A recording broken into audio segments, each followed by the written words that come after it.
Welcome to SA News Weekly News Update. We'll cover the top stories from across the United States, important developments worldwide, and new insights from the world of health and science. In the past week, the war involving the United States, Israel, and Iran has entered a more dangerous and globally consequential phase. A series of strikes and counterstrikes has turned critical energy infrastructure in the Persian Gulf into military targets, raising fears of a prolonged energy crisis and widening regional conflict. Israeli forces struck Iran's South Pars gas field, one of the world's largest natural gas reservoirs, shared with Qatar. The attack damaged facilities that are central to Iran's gas production and exports. In response, Iran launched missiles at Qatar's Ras Laffan liquefied natural gas complex, a key hub that handles a significant share of global LNG supply. Early assessments suggest that the damage at Ras Laffan could reduce Qatar's LNG exports by roughly 17% for several years, tightening an already stressed global gas market. At the same time, Iran's new supreme leader, Mojtaba Khamenei, has ordered continued efforts to block shipping through the Strait of Hormuz, a narrow waterway through which a large portion of the world's seaborne oil and gas normally flows. This blockade, combined with attacks on tankers and port facilities, has disrupted shipping routes and contributed to a sharp rise in energy prices. As the week closes, the war shows no clear path to resolution. Energy facilities remain at risk, shipping lanes are contested, and civilians across the region are living under the constant threat of airstrikes and economic collapse. The decisions made in the coming days by Washington, Tehran, Jerusalem, and Gulf capitals are likely to shape not only the course of the conflict, but also the stability of global energy supplies and the broader international order. While the world's attention has focused heavily on the Middle East, the war in Ukraine has also intensified over the past week. A series of military actions and stalled diplomacy suggest that the conflict is entering another difficult phase, with implications for European security and global stability.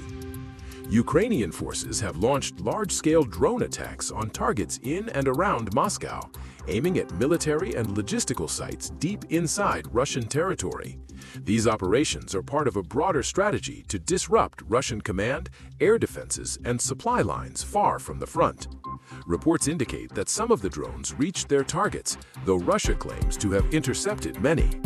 On the southern front, Ukraine has struck Russian-occupied Melitopol, a key hub in the land corridor connecting Russia to Crimea. Destroying air defense systems and other military infrastructure in this area could affect Russia's ability to hold territory and protect supply routes.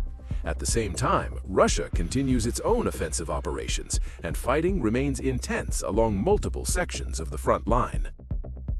As fighting spreads across the Middle East, the United Nations is warning of a rapidly worsening humanitarian situation. In a series of live updates and briefings this week, UN agencies described escalating hostilities, rising civilian casualties, and mounting displacement in multiple countries. According to UN reporting, intensified clashes along the Israel-Lebanon border have destroyed homes and infrastructure, forcing families to flee deeper into Lebanon or toward already crowded shelters.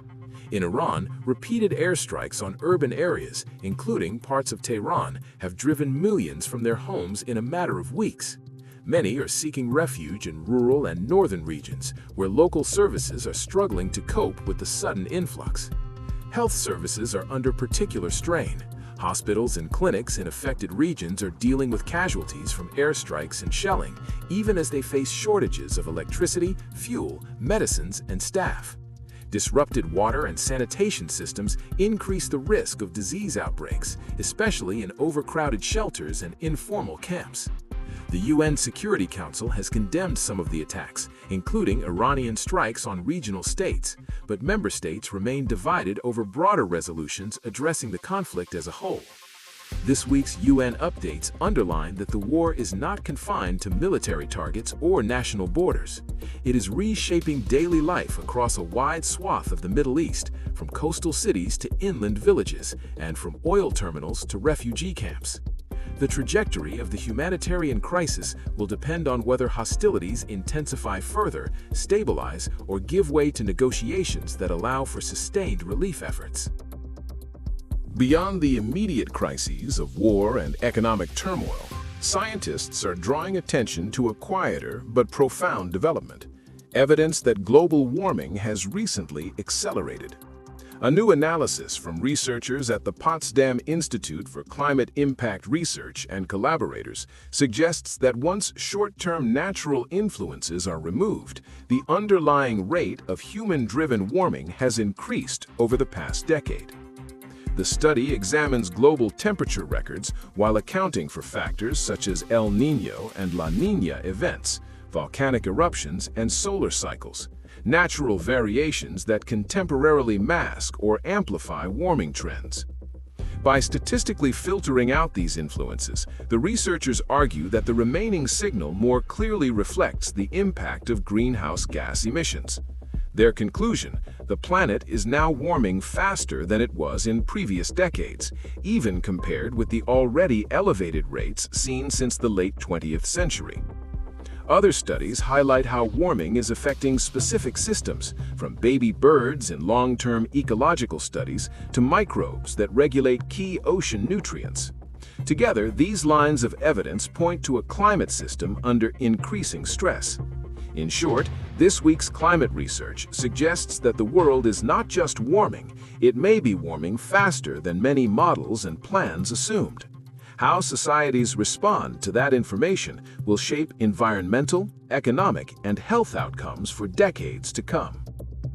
In a recent development reported on March 15, 2026, followers of Sant Rampal Ji Maharaj carried out relief efforts in the flood-affected region of Deeg district in Rajasthan, India.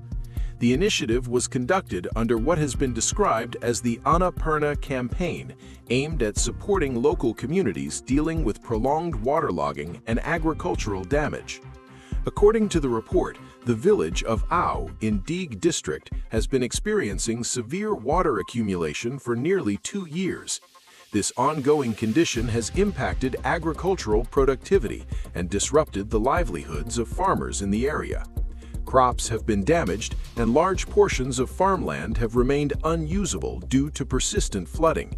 As part of the relief activity, volunteers associated with Sant Rampal Ji Maharaj distributed essential supplies to affected farmers and residents. The assistance included food items and basic necessities intended to support families facing economic strain due to the loss of crops and reduced income. This development reflects a continued pattern of community-based relief efforts in response to localized environmental challenges. It also illustrates how organized volunteer groups can mobilize resources to assist populations affected by natural and long-term environmental disruptions. And that wraps up this week's bulletin. Thank you for joining SA News, and we'll see you next week. Truth that you want to know.